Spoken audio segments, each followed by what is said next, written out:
to WODdoc Project 365, episode 708. I'm here with Sherry, Coach Sherry from Brick, New York.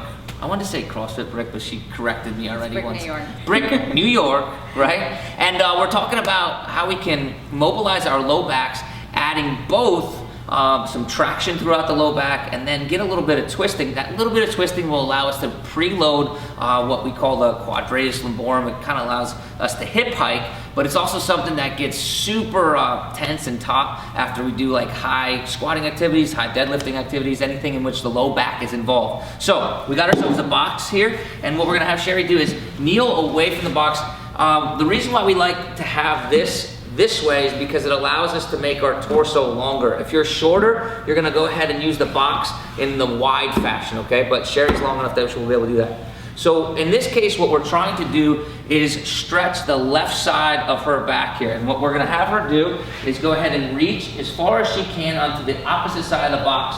But what we want to really do is have a little bit of loss of tension here, because we're gonna collect the tension by having her sit her hip back, right? As she sits her hip back, all that slack is collected through here, because it takes all the stuff, all the muscle tension or all the muscle tissue that's in the lat, and allows the lat to become elongated, and then that's gonna stretch into this low back area. But now we wanna add the twisting component. So come around on this side.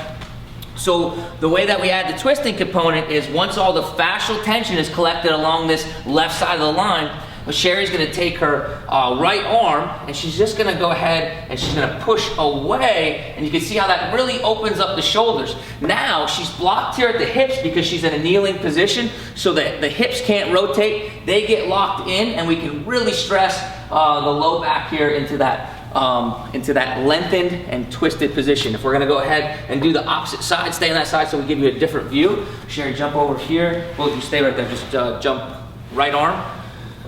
So we go ahead and hold on to the block, set our hips back. Now we're gonna allow the tension to collect through on the right side, and then Sherry's gonna take her left arm and push away, right? So the two things that I want you to concentrate on is we're drawing back with the hips, that's what creates and collects the tension, and then we're using the opposite arm to push away and create the twisting.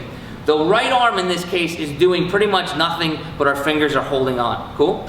Cool. So we want to be able to stay into this position for about 30 seconds, but what we're going to do is it's going to be a constant tension that's assisted with breathing. So as Sherry's here, she's going to breathe normal, and she'll probably notice that every time she kind of exhales, that she'll get like a little bit farther, a little bit deeper into that stretch. After about that 30-second mark though, you'll probably plateau. So that's why we don't want to stay there forever. We could do a couple rounds if we want to go back to it, but we want to switch every 30 seconds. Cool? Sherry, she's like, oh, thank gosh, right? Okay, guys. I hope this really helps you out. Sherry, thank you so much. It was so awesome to have you on. And Brick, New York, thank you for letting me come in and drop in today. Guys, until tomorrow, we're optimizing function to optimize performance.